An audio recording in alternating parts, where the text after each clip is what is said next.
Je suis arrivée en France et à Paris exactement en 1993.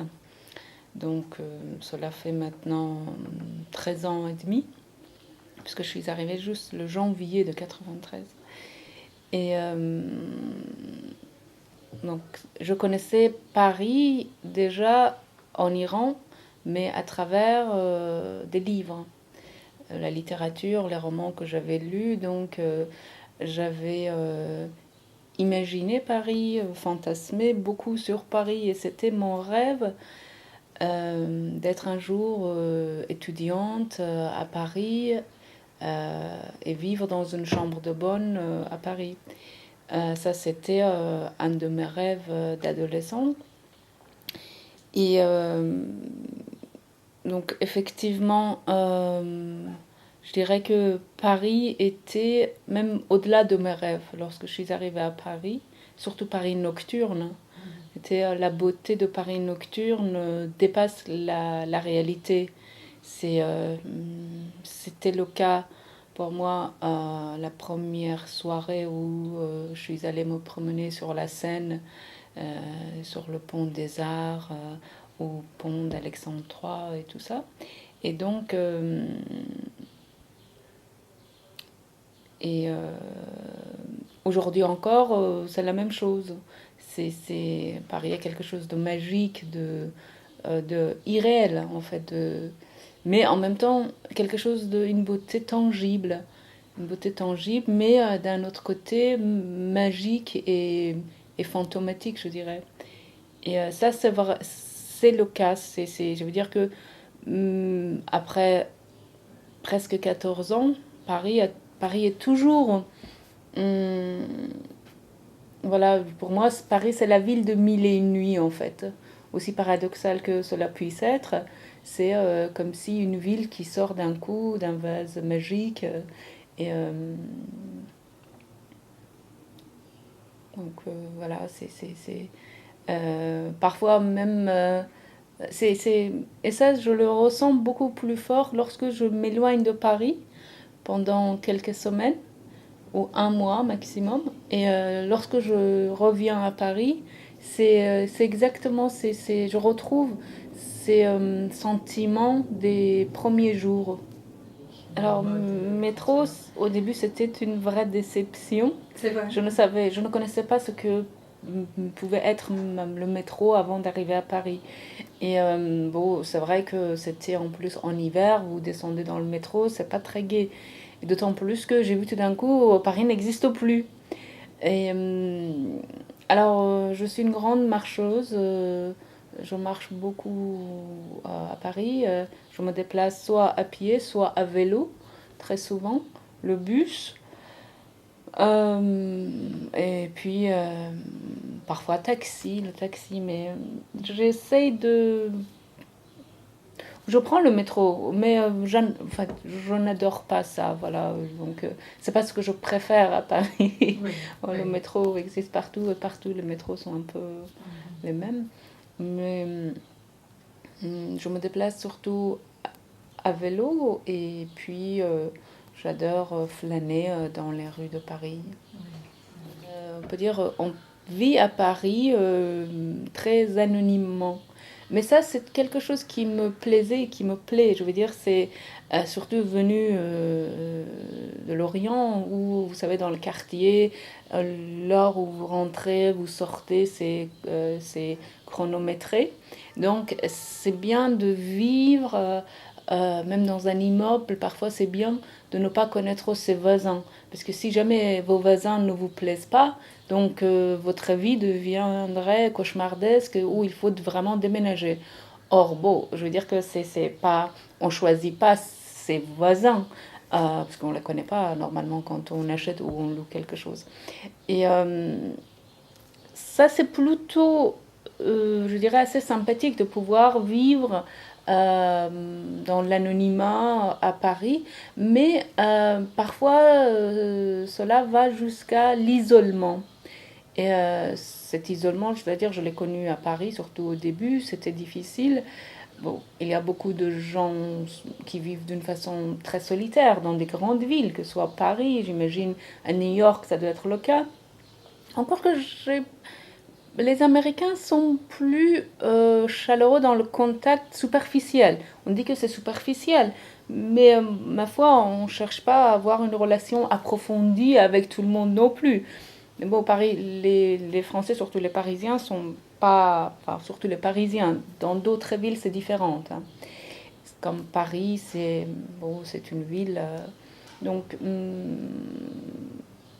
ne peut pas dire que l'accueil chaleureux soit le caractéristique premier des Parisiens. Vous mentionnez New York, c'est intéressant parce que j'ai constaté dans votre dernier livre et dans d'autres écrits, il y a bien sûr le pays natal qui surgit, votre pays natal qui est l'Iran.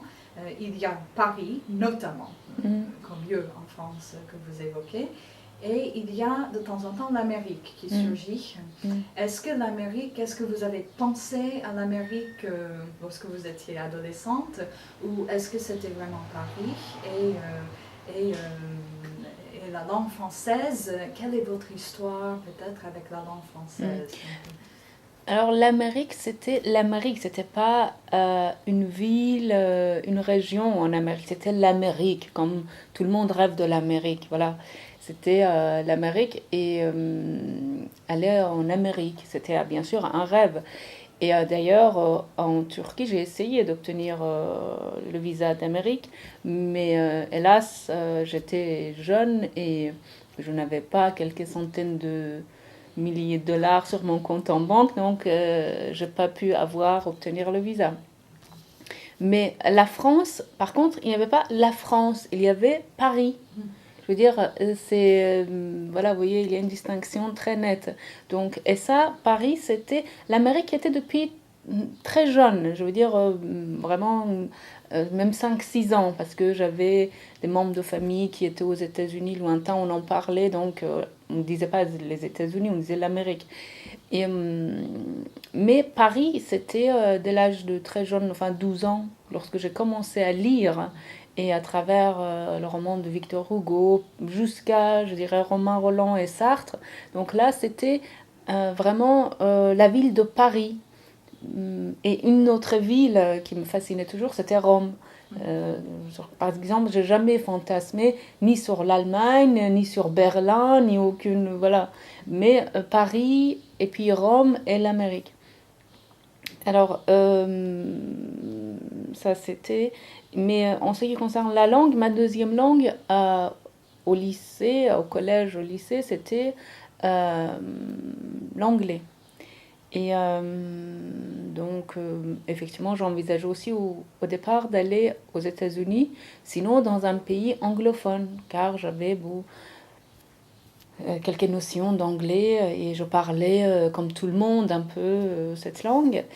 Or, le français, pas du tout, pas un mot. Je savais même pas dire comment on dit bonjour en français. Et bon, il se trouve que j'ai obtenu le visa pour la France parce que je voulais aller quelque part, il fallait. J'ai obtenu le visa, mais au début, ici, et lorsque je suis venue ici, j'étais étudiante à Istanbul, dans l'université américaine d'Istanbul, justement, l'université Bosphore. Et je me suis dit, ma fille, tu n'apprendras jamais cette langue. Pour moi, le français était du chinois. Les gens, je disais, mais c'est pas une langue, ça. Les gens parlent comme des poulets, des coqs. Vraiment, j'arrivais même pas à saisir la prononciation d'un mot. Et donc, c'était très, très dur. Imaginez d'aller. Et puis, j'ai besoin de parler, moi. J'ai la langue, je veux dire, je n'ai pas d'autre. Je veux dire, à vrai dire, je n'ai pas grand talent et je n'ai pas d'autre talent que, voilà, enfin, j'ai toujours voulu être un écrivain, j'ai besoin de lire, j'ai besoin de pouvoir parler. Et c'était, je pourrais parler dans les termes d'une vraie souffrance au début. C'était un peu être dans un film non sous-titré. Vous voyez, vous regardez un film japonais non sous-titré, sauf que vous n'êtes pas, vous êtes en même temps à l'intérieur du film où ça se passe. et vous comprenez rien en fait. Et c'était une expérience très brutale aussi, parce que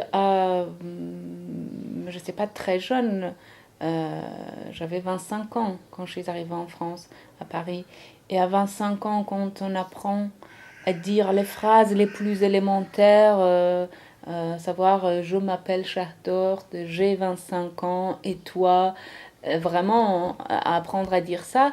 Donc au début, les premières semaines sont, je dirais, c'était un peu joyeux, c'était gai, c'était avait un caractère enfantin. Mais après, aussitôt, c'est la dépression, c'est le malaise, c'est le mal-être qui s'installe, puisque on sent qu'il y a une vraie un côté infirme qui existe. Donc cette incapacité totale et cette rupture en fait. Donc c'était une expérience très violente et bon j'ai appris ici voilà les premières phrases à l'Alliance française et puis mais c'est vraiment je me suis jetée à l'eau au premier sens du terme, je veux dire, voilà, je me suis jetée à l'eau et euh, je me suis un peu débattue avec la langue. Je veux dire, j'ai arraché, je dirais, les mots un par un de dictionnaire, mais bon, c'est vrai que c'est un peu comme je raconte dans le livre, effectivement, mais là c'est romancé, rien ne s'est passé tel quel, bien sûr, mais l'histoire avec la langue qui est un peu tout au long de ce dernier roman, euh, c'était, ça relève un peu, on peut dire, de la réalité, sauf que la réalité a duré plusieurs années et que là, bon, c'est quelques pages. Oui, vous mentionnez à travers le personnage de Roxane un accent qui est présent. Est-ce que vous avez encore un accent de Oui, nos bien jours? sûr, absolument. Dès que j'ouvre la bouche, on me demande d'où vient votre charmant accent. Je sais pas, vous avez un accent, c'est d'où? Enfin, parfois, parfois c'est même agaçant. Je ne sais pas pourquoi, mais parfois je le vis un peu. Je veux dire, parfois quand je monte dans un même taxi, euh, c'est même déstabilisant. Je répète parfois l'adresse de la rue, de l'endroit où je vais aller, pour essayer de le dire sans accent. Et quand je fais ça, en fait, c'est pire. J'ai encore un accent encore plus fort, je dirais plus accentué en fait. Donc c'est quasiment, pas quasiment tous les jours, mais très souvent, on me pose encore la question, voilà, d'où vient votre accent, vous êtes d'où? Et peut-être que si j'étais américaine, ça ne m'aurait pas posé de problème de dire voilà, je suis américaine. Enfin, on sait, voilà, on est. Mais il se trouve que je suis iranienne et que depuis près de 30 ans maintenant, en Iran, il y a les mollahs qui gouvernent ce pays. Et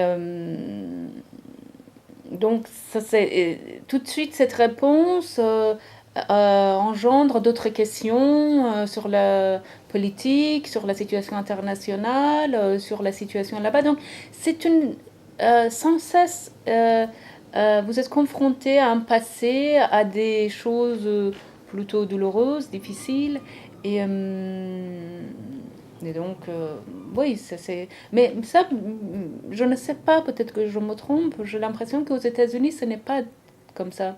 Parce que tout le monde, pas tout le monde, mais il y a presque, enfin, plus de moitié des Américains parlent l'américain avec un accent étranger. Alors tout le monde est étranger. Mais en France, voilà, encore que les Français de différentes régions ont un accent. Mais bon, ce sont des accents connus et reconnus. Un accent de Marseille, les gens savent que c'est du sud, de Marseille, de Toulouse, c'est différent, on reconnaît très facilement. Mais j'ai un accent qui n'est pas identifié. Et donc, bon, effectivement, lorsque je dis ça, j'en parle aussi dans le livre, les gens me disent, bon, c'est par la curiosité, les gens Je comprends, mais effectivement, l'interlocuteur change à chaque fois, mais il se trouve que depuis 14 ans, c'est toujours moi qui dois répondre aux mêmes questions.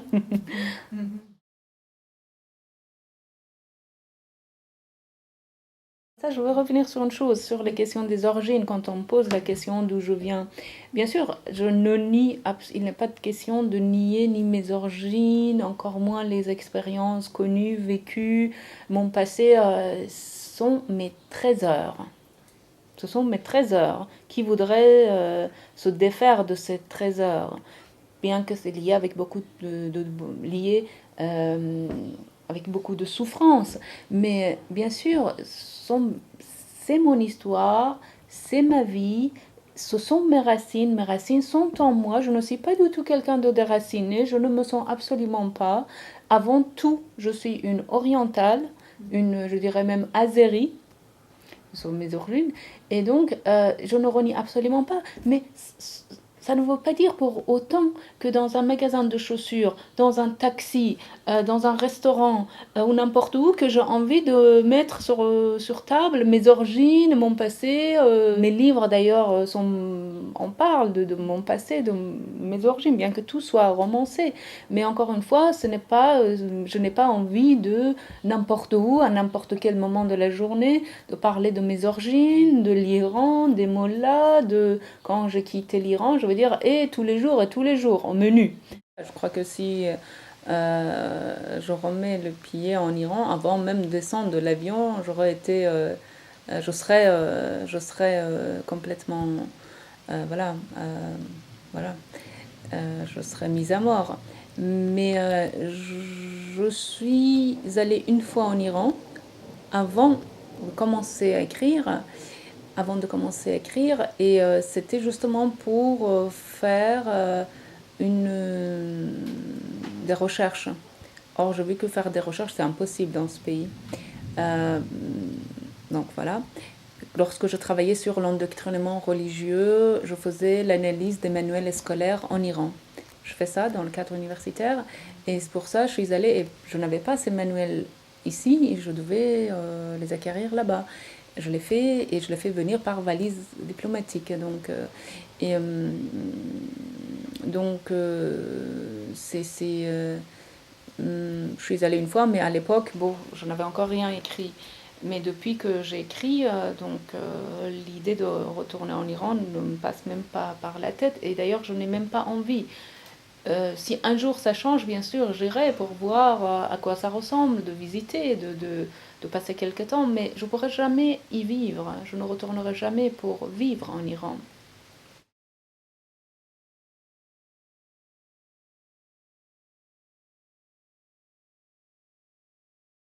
Comme je dis dans une lettre à Montesquieu dans l'autre livre, je me demandais si nous vivons sur une même planète, si les conditions dans lesquelles nous vivions en Iran, si nous sommes considérés comme des êtres humains et les gens qui vivent dans des pays démocratiques aussi sont considérés comme des êtres humains, c'est pas possible. Et donc c'était un bouleversement, c'était une espèce de vacillement très fort. Et c'est petit à petit qu'on commence à s'apercevoir, à comprendre, à s'intérioriser, oui, à s'intérioriser les choses et à intérioriser les choses, pardon, et à intérioriser les choses et à et il faut aussi pouvoir prendre certaines distances pour pouvoir analyser finalement, comme si, en tant que sujet analytique, je dirais, d'être un sujet qui revit des choses du passé, mais en tant qu'un sujet, et non pas, voilà, tel que les choses sont passées au moment où ils sont passés et qu'on était en plein dedans. Et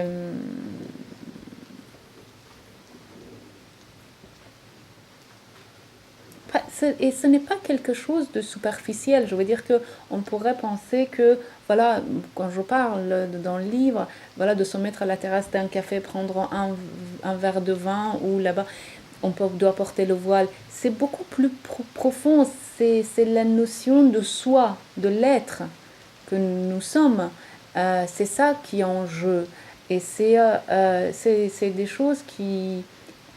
voilà, c'est l'identité, bien sûr au sens de l'altérité, mais au sens le plus profond du terme, de prendre conscience de son être, mais de son corps, et de exister dans un corps qui est un corps humain, un corps de femme ou un corps d'homme, et de pouvoir habiter son corps, et accepter, et aussi être un être pensant, un cerveau, tout en étant un corps, et pouvoir vivre comme un être. Et c'est en fait, c'est d'où là il y a je dirais, une rupture un peu dans une partie, entre une partie de l'immigration et orientale ou musulmane, comme on veut dire, et les sociétés modernes, où il y a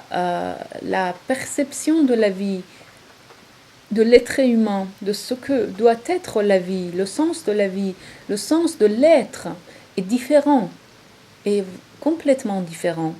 Et les valeurs les valeurs, je veux dire, les plus fondamentales sont différentes. Et bon, on peut dire, en un sens, existe aussi dans d'autres religions et tout. L'islam n'a pas inventé grand-chose, ou si peu. Mais en tout cas, on n'en est plus là dans les sociétés occidentales. Et donc, c'était... en fait, j'ai appris beaucoup de choses sur moi, sur la femme que je suis, sur l'être que je suis ici en Occident, à travers un travail analytique bien sûr, voilà, aussi de lecture et de travail, mais j'ai appris qui je suis ici. Et j'ai appris aussi à être, tout simplement, ici en France. Pas ici en France, je veux dire ici... oui, c'est la France qui a donné quand même cette possibilité-là. Ce n'est que dans une démocratie que ce cheminement individuel, personnel est possible. Que les individus peuvent devenir adultes. Le problème de sociétés non démocratiques, c'est que le passage de l'âge de l'enfance à l'adolescence et l'âge adulte ne se fait jamais. Et donc, et tout ça, c'était des découvertes très très profondes et bouleversantes pour moi.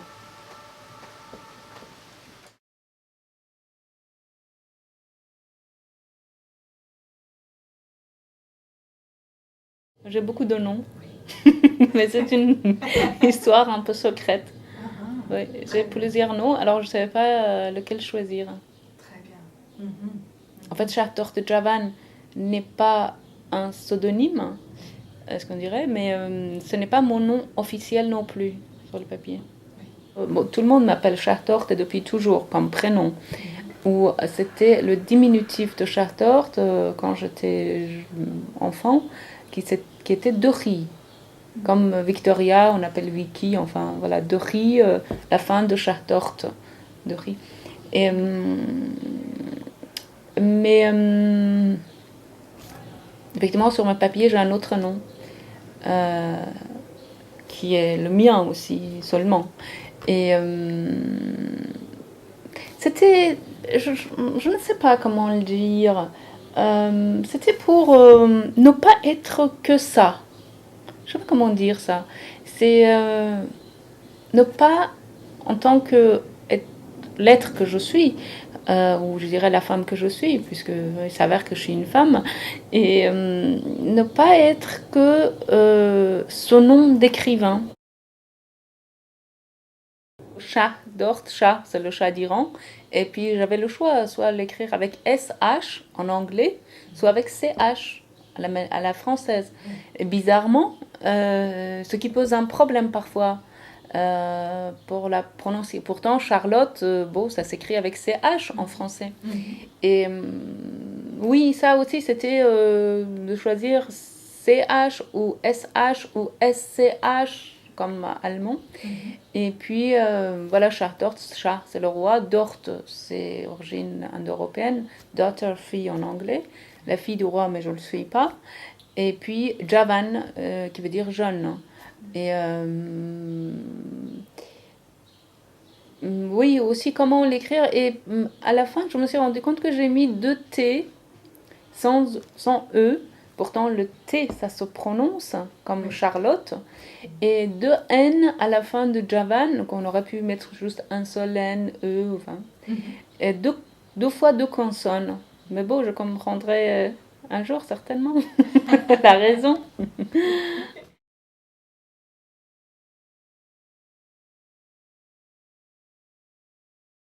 Effectivement, quand j'étais en Iran, on était en 2000, enfin avant la révolution, 2537. Après la révolution, ils ont changé le calendrier et ils ont commencé à faire enfin, le calendrier islamique, mais pas arabe, puisque pour les Arabes, c'est les mois lunaires, alors c'était les mois solaires pour calendrier iranien, mais de, euh, de le ramener au départ de Mahomet, de Médine à la Mecque ou à la Mecque Médine, je n'ai jamais su. Et donc, calendrier islamique 1300 quelques, donc on a perdu d'un coup 1200. Et puis quand j'arrive en France, on était en 1993. Du coup, alors j'étais née en 2500, je ne sais combien. Quand le régime islamique est arrivé au pouvoir, ils ont refondu les actes de naissance. J'étais née en 1300, je ne sais combien. Et en France, je suis née en 1960, je ne sais combien. Du coup, et puis les mois ne correspondent pas. Les mois en Iran sont les mois astronomiques. Bélier, donc voilà, le premier jour de l'an, c'est le premier jour de printemps, 21 mars, de 21 avril, ainsi de suite. Et donc, quand on me demande ma date de naissance, toujours j'ai un trouble. Il m'est arrivé de me tromper, même encore aujourd'hui. J'ai une espèce de trouble face au temps. Il m'arrive parfois de signer des chèques, de mettre 1900. Une fois, j'avais mis 1300. Enfin, j'ai un vrai problème avec le temps. Euh, et ça, bon. Et puis, il y a une autre chose. La vie que j'ai connue, il se trouve que j'ai eu un père qui aurait pu être mon grand-père, voire même mon arrière-grand-père. Et puis, c'était une famille un peu atypique, je dirais. Ce qui fait que j'ai connu une enfance qui peut correspondre à ce qu'était l'enfance en France il y a 3 siècles. Donc, bien que je sois quelqu'un de encore jeune, on peut dire, donc j'ai parfois l'impression de m'entendre beaucoup mieux avec des personnes beaucoup plus âgées que moi.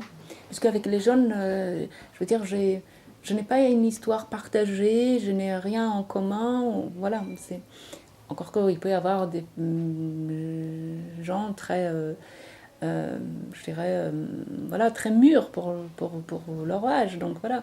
Mais donc voilà, il y a ça déjà, un trouble propre à une histoire particulière face au temps, le temps qui passe. Et puis le temps d'écriture, effectivement, moi quand j'écris, le monde extérieur n'existe pas. Sauf quand j'écris sur certaines actualités, bien sûr.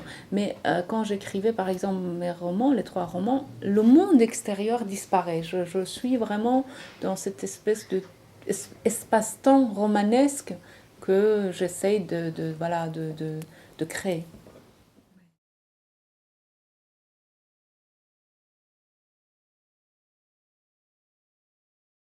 Je lis toujours plusieurs livres en même temps. Euh, je sais récompenser une fatigue par une autre fatigue, moi. Je veux dire, quand je lis un essai, par exemple, que voilà, là je suis fatiguée, je prends un roman. Je suis fatiguée, je reviens à un autre essai. Je laisse, je vais à la poésie. Donc c'est comme ça que ça fonctionne. Et je prends tout le temps aussi des notes, j'écris. C'est pourquoi je prête jamais mes livres, parce que partout dans mes livres, il y a des choses notées en bas de page. Du coup, je ne sais jamais qui a dit quoi, qui a écrit quoi. Je peux citer une phrase d'un auteur, en fait, la phrase appartient à un autre auteur. Je dois vraiment vérifier la chose. Et je ne sais jamais où j'ai noté, j'ai une idée, je l'ai noté, mais je ne sais pas en bas de quelle page, à quelle page, dans quel livre. Pour le travail aussi, c'est la même chose. Je travaille d'une façon, on peut dire, très dans un langage ordinaire et populaire, d'une façon très bordélique. Et j'écris au crayon, pas au stylo, j'ai toujours un crayon dans mon lit ou à côté, au bureau. Et j'écris au crayon et il m'arrive aussi maintenant écrire directement sur ordinateur ou du moins changer la chose quand j'écris. Et puis, je n'ai pas d'heure. Je... Alors, il y a deux choses que je distingue. De prendre des notes, c'est autre chose, c'est pas l'écriture. Mais vraiment écrire, voilà, ça peut être après-midi, matin, le soir. Mais j'ai besoin de mon lieu et j'ai besoin d'être seule. C'est bien sûr c'est un acte très impudique qu'écrire et c'est une sorte un besoin de bon bah, tout le monde sait, tout le monde l'a dit, de s'extérioriser. Mais je peux le faire que quand je suis seule. Donc, je prends des notes, notamment quand j'étais aux États-Unis, même dans la rue, je prenais des notes. Mais vraiment, écrire, je le fais quand je suis seule chez moi, mais ça peut être à minuit comme ça peut être à 8 heures du matin. La personne que je suis pleinement dans l'écriture romanesque. Les essais, je les fais à mon corps défendant. Parce que, bon, j'ai fait des études en psychologie sociale, en anthropologie, et donc, mais ça c'était aussi pour apprendre la langue. Bon, quand on fait des études d'architecture, donc c'est pas tellement lié à la langue. Mais là, même si je lisais des livres de psychologie, de sociologie, anthropologie, la matière était la langue. Alors, vraiment, je l'ai fait le premier, qui était une espèce de pamphlet plutôt, je l'ai fait à mon corps défendant. Je ne voulais pas le faire et je l'ai fait parce que j'avais une connaissance, je dirais, qui était basée sur une expérience, pas seulement expérience parce que je l'avais vécue, une expérience connue, je dirais.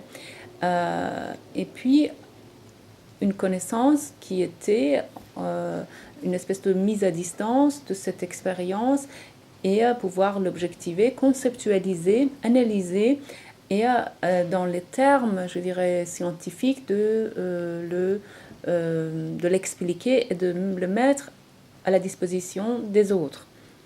Donc, c'était une espèce de, je dirais, par certaines éthiques intellectuelles et éthiques d'écrivain que je l'ai fait.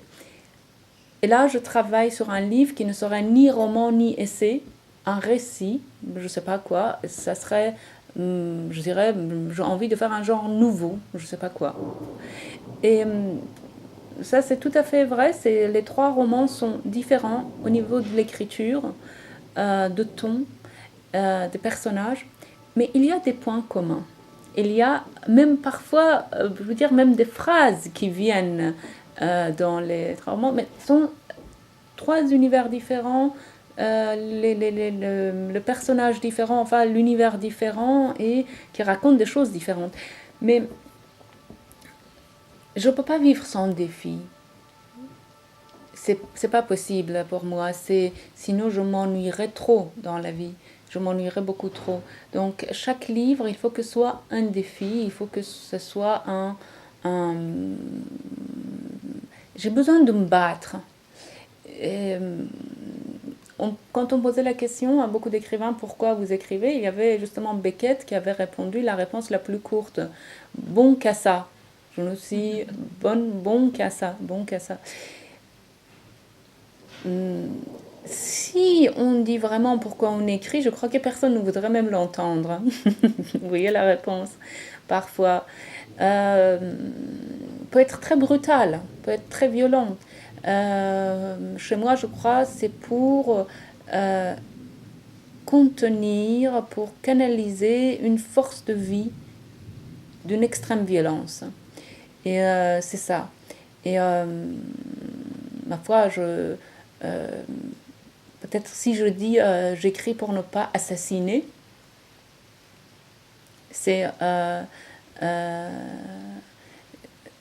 ça serait une réponse qui choquerait, certainement, qui choquerait beaucoup. Mais c'est un peu ça. C'est un peu ça. Si j'écris, c'est pour, voilà, pour ne pas maîtriser, parce qu'on ne maîtrise pas. Même l'écriture, on ne la maîtrise pas. On croit que nous sommes maîtres de l'univers que nous créons, mais en fait, non, c'est pas vrai. Et ça nous échappe. Mais c'est pour faire quelque chose avec cette force de vie qui est très violente. Et bon, je ne sais que faire ça. Si j'avais quelques talents dans le domaine musical, j'aurais fait de la musique. Dans la peinture, j'aurais fait de la peinture. Donc voilà, je ne sais que faire ça. Donc je fais ça. Comment ça se fait que j'ai écrit? Puisque je faisais en fait une thèse de doctorat dont le sujet était en fait la création littéraire dans la langue de l'autre avec un grand A bien sûr.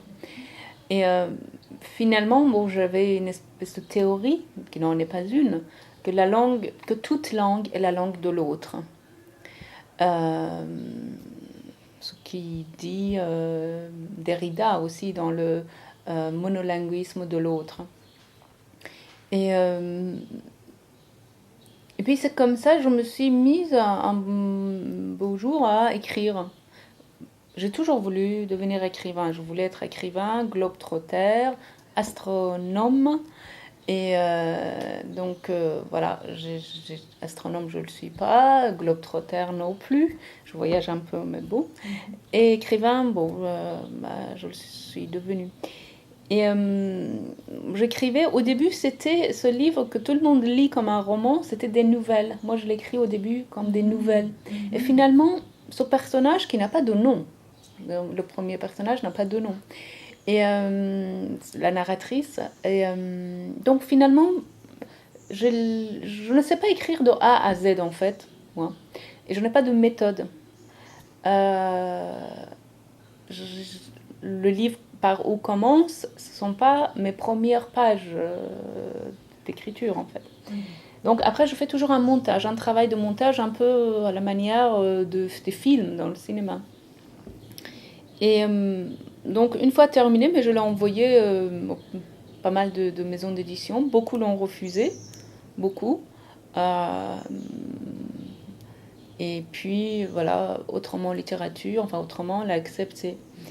Et voilà, il a publié et puis le livre a connu un succès. Une chose, l'éditeur ne voulait pas de ce titre. J'ai dû me battre pour garder le titre. Et bien plus tard, je me suis rendu compte que le mot ailleurs n'existe pas en persan. C'est quand même intéressant. Le titre de mon premier roman, j'ai choisi un titre dont le mot important ailleurs n'existe pas en persan. Si on veut dire ailleurs, il faut dire un autre lieu. Ou, il n'existe pas un mot qui correspond à ailleurs. Et donc pour moi, c'était assez révélateur.